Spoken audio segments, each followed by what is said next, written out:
Então, gente, boa noite. Eu sou Juliana Vasconcelos, sou bióloga e vou dar esse módulo para vocês de ciências biológicas. E aí dentro do edital, eu vi que são 7 tópicos que separam o edital, né? Hematologia, esse é o 2, citologia e histologia, o 3, biologia celular, biologia molecular, acho que depois técnicas relacionadas com biologia molecular, entomologia e bioestatística. Se eu não me engano, são 7 no total. E eu ia começar pela ordem, começar do 1 até o final, só que eu achei que eu achei melhor organizar, começando com citologia e histologia, para depois falar um pouquinho de antígenos eritrocitários e todo o resto, tá bom? À medida que eu for falando, se vocês tiverem dúvidas, se vocês quiserem interagir, perguntar, por favor, interrompam para que a gente prossiga. Essa aula é uma aula grande e não vai dar para ela terminar hoje. Então, a gente vai continuar essa aula. A gente vai falar sobre os tecidos biológicos, organelas, organização gênica de procariotos e eucariotos, enfatizando a diferença entre eles, a estrutura dos ácidos nucleicos, proteínas e enzimas. Então, a gente vai falar um pouquinho aqui de DNA, de replicação, e no próximo a gente fala de transcrição, tradução e todo o resto.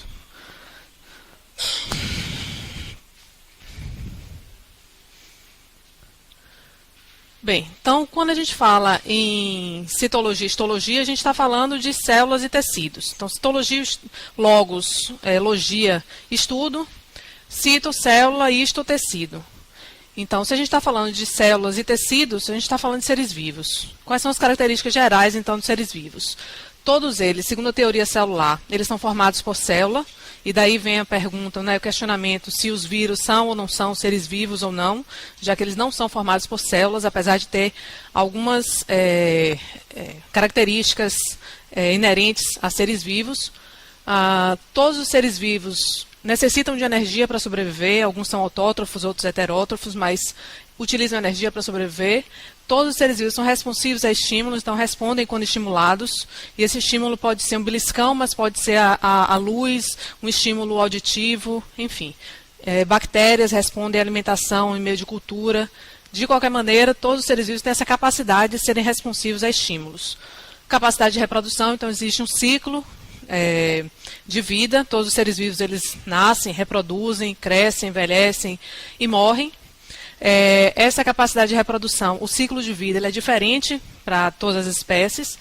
Alguns têm um ciclo reprodutivo mais curto, outros mais longos. Então, se a gente vai falar mais tarde de tecnologia do DNA recombinante. A gente vai falar de biologia, de técnicas de biologia celular. E uma das espécies que a gente mais utiliza para essas técnicas de biologia celular é a Escherichia coli, é uma bactéria. E um dos motivos que a gente usa a Escherichia coli é porque ela tem um ciclo de vida rápido. Então, ela duplica rapidamente. Mas tem outros seres vivos que demoram mais. No caso da espécie humana, a gente tem 9 meses de gestação. E todos os seres vivos, eles estão submetidos ao processo de evolução. E o processo de evolução é algo dinâmico. E todos os seres vivos, eles estão dispostos no meio ambiente e vulneráveis à própria evolução.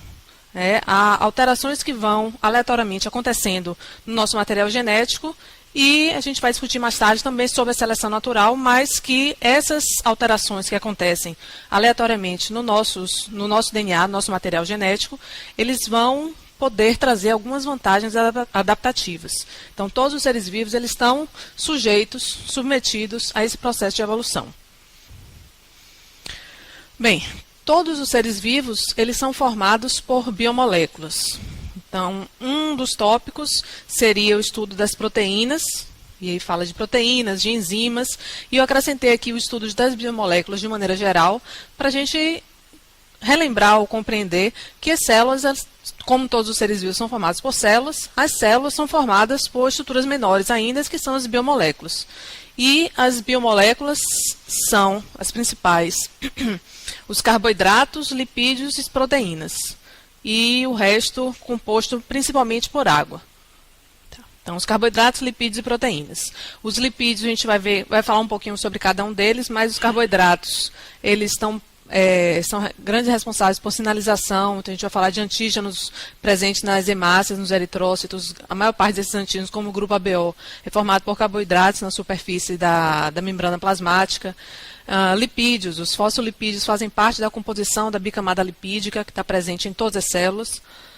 Proteínas, quase 90%, ou mais um pouquinho de 90% da energia gasta pelas células é gasto justamente na síntese proteica. E essa síntese proteica tem uma função importante, já que as proteínas elas estão fazendo parte tanto estrutural quanto funcional de todas as células. Além da água e dessas substâncias orgânicas, a gente também tem os minerais fazendo parte da composição dessas biomoléculas presentes nas células. Aqui é um percentual diferenciado entre células animais e vegetais.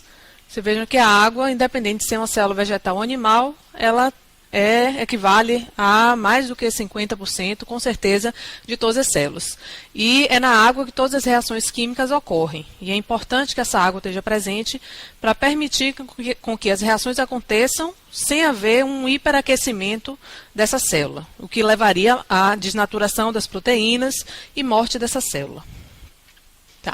Então, os carboidratos, eles são formados por polímeros de monossacarídeos, né, são os carboidratos, os açúcares mais simples, e esses monossacarídeos são ligados entre si através de ligação glicosídica. O açúcar mais simples que tem é a glicose, e a glicose ela vai ser aproveitada através da glicólise, ciclo de Krebs, para realização, né, da respiração, da fosforilação oxidativa e produção de ATP. E os polissacarídeos, que são os açúcares mais complexos, por exemplo, glicogênio e amido, que são formas de armazenamento. Glicogênio nas células animais e amido nas células vegetais. Os carboidratos também têm importante participação na sinalização celular, como eles estão presentes na superfície da membrana plasmática de muitas células, principalmente nas células animais, formando o glicocálix. A gente tem esses carboidratos de superfície na célula funcionando como identidade delas. Então, de acordo com os carboidratos de superfície, a gente tem perfis fenotípicos das células que fazem com que elas sejam diferentes umas das outras e fazem também com que elas possam, ao se encostar, ao se aproximar, se comuniquem entre si. Lembrando que na membrana plasmática, a gente tem aqui a membrana plasmática. A gente vai falar dela daqui a pouco, mas a membrana plasmática ela vai ser importante porque compartimentaliza a célula e separa ela do meio extracelular. Essa membrana plasmática ela vai ser formada por fosfolipídios associados com proteínas, mas do lado de fora da célula, a gente tem associada tanto a lipídios quanto proteínas, carboidratos. E esses carboidratos de superfície marcam essa célula, né, dão identidade a essa célula e permitem com que essa comunicação entre uma célula e outra aconteça.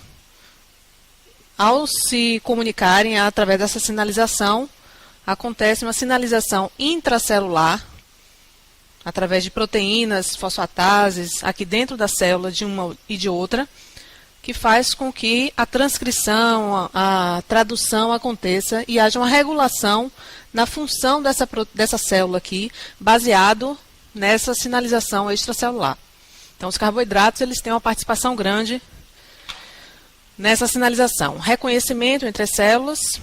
Então, por exemplo, entre os gametas masculinos e femininos, existem proteínas e carboidratos de superfície que fazem com que eles se reconheçam como gametas da mesma espécie.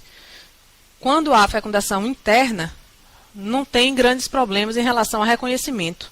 Mas quando a fecundação é externa, se a gente pensar no mar, com tantos gametas de peixes e de outros animais ali presentes, como é que acontece essa formação, essa fusão de gametas da mesma espécie? Através desses carboidratos de superfície. Então, há um reconhecimento. Se não for da mesma espécie, os gametas não se fusionam. Senão haveria um monte de monstros diferentes pelo mar, né? que não é o que acontece. E os carboidratos também servem para aderir uma célula e outra. ajudar nessa adesão e manutenção do tecido. Lipídios têm como característica principal ser insolúvel em água. Então, se a gente pensar nesse fosfolipídio aqui, ele tem uma cabeça e uma cauda, e são moléculas anfipáticas. São chamadas de moléculas anfipáticas porque tem uma porção polar e uma porção apolar. Quando você coloca esse fosfolipídio em solução em água, o que vai acontecer é que ele vai formar uma estrutura chamada de micela. Na micela, eu tenho as cabeças, elas se organizam de maneira a deixar as caudas, que são hidrofóbicas, fobias da água, então elas não têm afinidade com a água, elas ficam voltadas para dentro. Isso é chamado de estrutura em micela, que é comum dos fosfolipídios. Aqui a cabeça, que é hidrofílica, ela fica em contato com a solução aquosa, e aqui o meio, que é hidrofóbico, fica livre desse contato com a água. Essa característica anfipática dos fosfolipídios vai ser importante. Então, essa característica aqui anfipática dos fosfolipídios vai ser importante para a estrutura das membranas plasmáticas. Então, a membrana plasmática, como esse pedacinho aqui, ele vai ser formado por uma dupla camada de fosfolipídios. Em cima, quer dizer, para o meio extracelular, eu tenho as cabeças que são hidrofílicas. Aqui no meio, eu vou ter as caudas hidrofóbicas. E do lado voltado para o meio intracelular, eu tenho também as cabeças que são hidrofílicas. De maneira que, tanto no meio externo, quanto no meio intracelular, eu tenho contato com a água. Então, as cabeças que são hidrofílicas estão em contato com a água, enquanto que o meio, que é hidrofóbico, das caudas, ele fica voltado para a bicamada, o interior da bicamada lipídica. Os lipídios também servem como uma grande reserva de energia, porque quando oxidados eles também são capazes de fornecer ATP, fazem parte de algumas vitaminas e originam também alguns hormônios. Os hormônios esteroidais são aqueles hormônios que são derivados do colesterol. E o colesterol, ele é importante, aqui é uma proteína, mas o colesterol é importante porque ele ajuda a manter a fluidez da membrana plasmática. Ele faz parte da composição da membrana plasmática. Se não tivesse colesterol, se a gente tivesse uma temperatura muito fria, o que ia acontecer é que a membrana ia se empacotar, congelar e cristalizar, o que ia ocasionar a morte da célula. Então, ela evita com que essas caudas aqui elas se compactem extremamente e, com isso, mantém a fluidez da membrana. Bem, e as proteínas, que são polímeros de aminoácidos? Então, os blocos constitucionais das proteínas são os aminoácidos. Esses aminoácidos, quando ligados entre si, formam polímeros, chamados de proteínas, e essas ligações entre os aminoácidos são chamadas de ligações peptídicas. E durante a ligação peptídica, você tem a perda de uma molécula de água. Então, você tem aqui nessa imagem um aminoácido 1, aminoácido 2.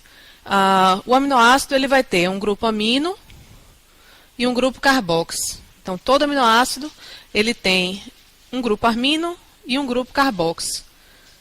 Ao se ligarem, esses dois aminoácidos formarão uma ligação peptídica entre o grupo carboxy de um e o grupamento amino de outro, formando essa ligação peptídica aqui, com perda de uma molécula de água.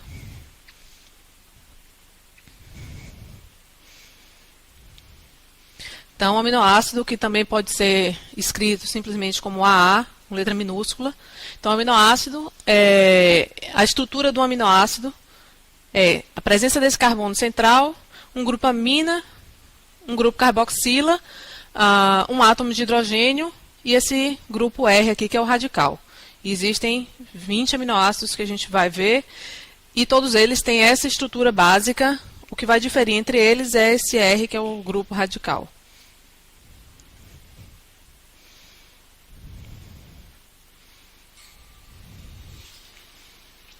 Então, dos aminoácidos, a gente tem aqui alanina, arginina, asparagina, ácido aspartico, cisteína, histidina, metionina, todos eles aminoácidos, que tem aquela característica de ter um grupo amina, grupo carboxy, hidrogênio e o radical. E desses aqui que estão sublinhados, um quadrado, são chamados aminoácidos essenciais. A diferença dos aminoácidos essenciais para os outros é que os essenciais a gente não produz. Então, se a gente não produz, a gente tem que consumir através da dieta. São essenciais.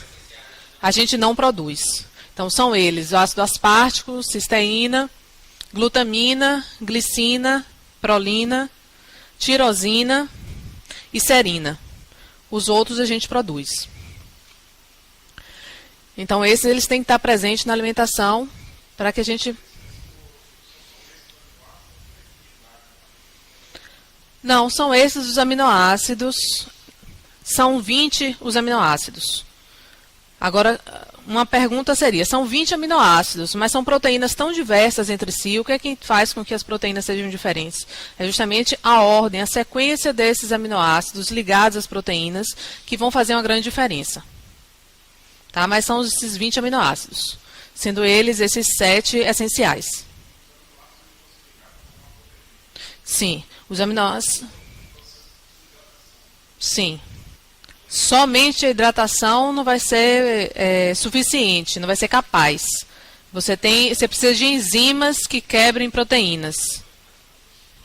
Boa noite. Então, você tem enzimas que são capazes de quebrar proteínas.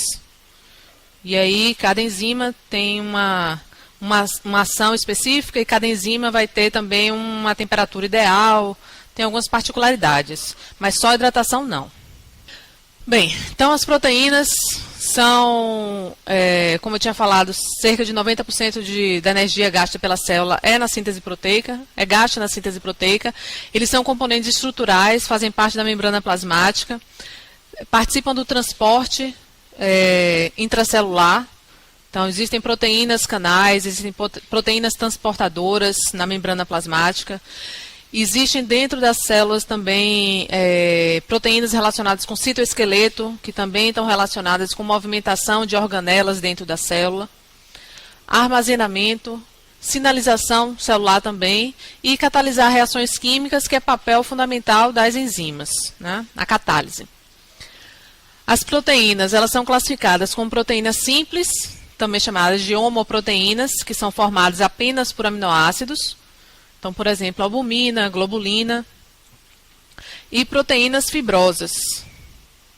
Além delas, as proteínas conjugadas ou heteroproteínas.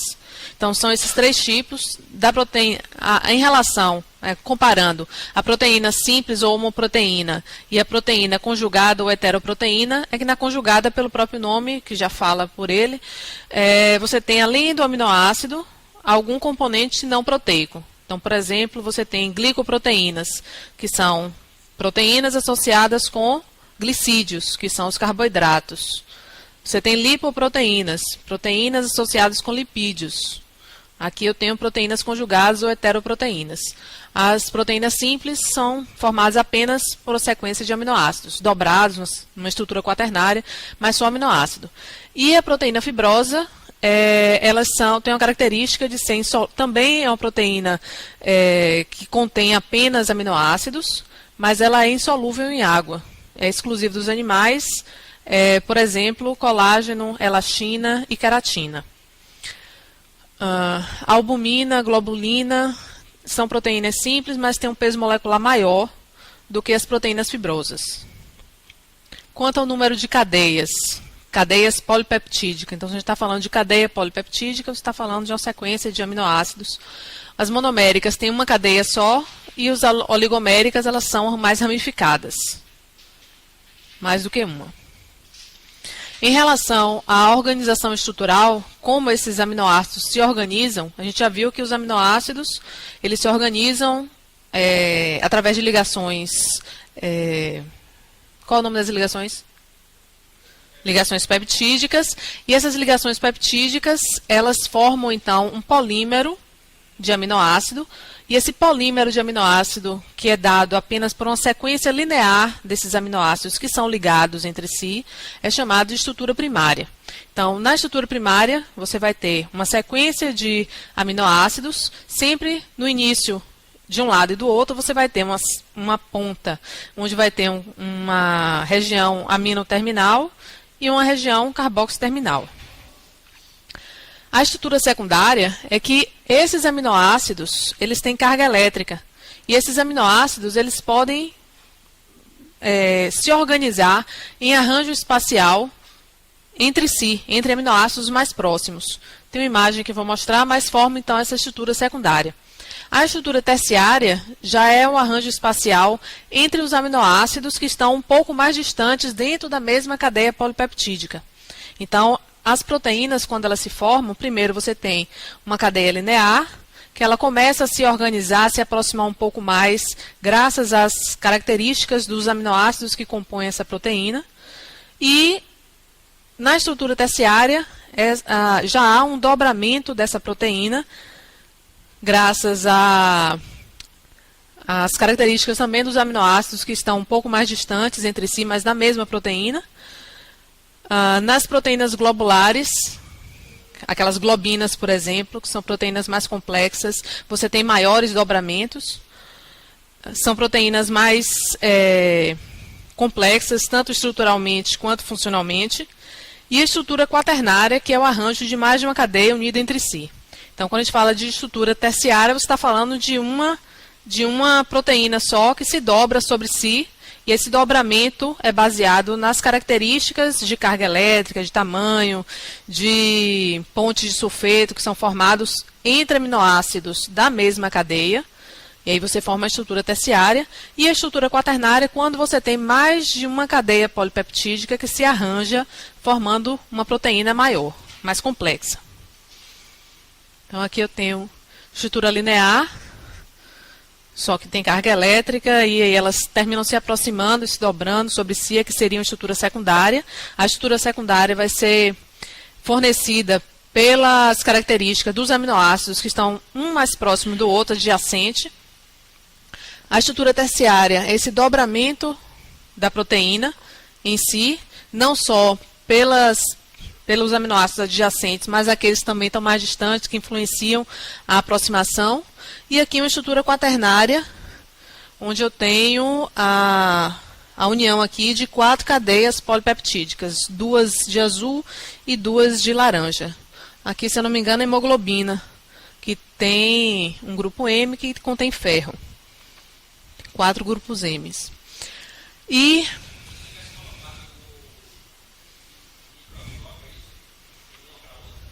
não é microscópio.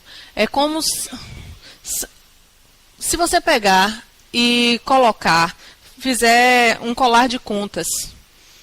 Só que um colar de contas, ele não tem carga elétrica, ele não tem uma conta daquela não interage com a outra. Então, se você simplesmente montar um colar de contas, você vai ter uma estrutura primária, que é essa estrutura aqui.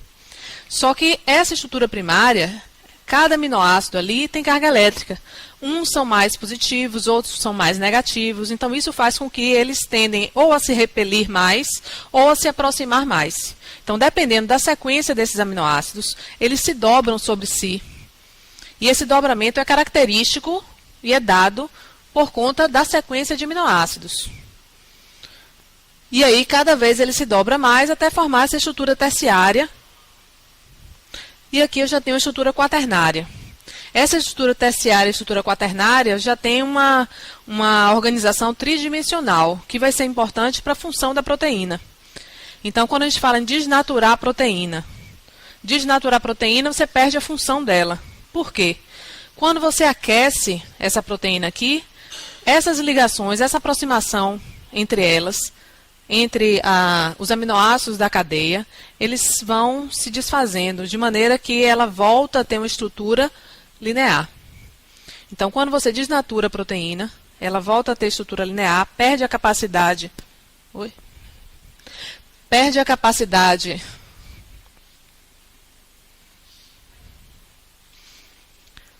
perde a capacidade de interagir entre seus aminoácidos, né, entre eles, entre si, de maneira que a proteína ela perde a função. Essa proteína aqui, a hemoglobina, ela vai ser importante porque ela tem associação com os grupos M e vai ser fundamental sua participação no transporte do oxigênio e pequena parte de gás carbônico também. Se essa proteína não tem essa configuração espacial e volta a ter essa configuração espacial aqui, ela perde a função. Então, por isso que quando a gente fala em desnaturar a proteína, a gente está falando em perder função da proteína. Ela deixa de ter a função. E aí a manutenção da temperatura das células é importante para evitar com que as proteínas desnaturem. Que podem desnaturar. A ureia, por exemplo. Então, quando a gente falar de técnicas de biologia celular, existem alguns compostos, por exemplo, ureia, que serve para desnaturar a proteína quando você vai fazer o gel de SDS, algumas técnicas que vão ser importantes com que a proteína ela tenha uma sequência linear, por exemplo. Tá? E você falou em temperatura, mas as temperaturas elas variam um pouco. A gente vai ver que, em geral, a temperatura de 45, 50, você já tem desnaturação de proteína. Mas tem uma proteína que foi encontrada em bactérias, na bactéria chamada Thermophilus aquáticos, que foi a partir dela que vive em fossas abissais, onde tem temperatura muito alta. No Quênia, eu não lembro onde é que foi agora, mas em fontes termais. E aí, essas bactérias, elas têm uma resistência ao calor muito grande, e as proteínas dela também têm. E aí, para a gente fazer o PCR, que é uma técnica de reação em cadeia da polimerase, a TAC polimerase, que é a polimerase dessa bactéria, ela é utilizada justamente porque ela é resistente ao calor, ela não desnatura. Aí a gente pode aumentar a temperatura, baixar a temperatura, aumentar a temperatura e ela não desnatura. Mas, de maneira geral, as proteínas elas desnaturam em elevadas temperaturas.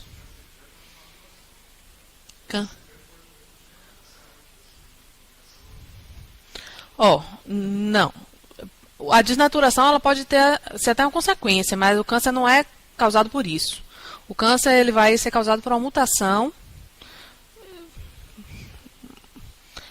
Vai acontecer primeiro a mutação em oncogenes, em genes envolvidos com o ciclo celular, em transformação celular, e aí essas proteínas que deveriam estar sendo produzidas são produzidas de maneira errada ou não são produzidas. São proteínas do controle.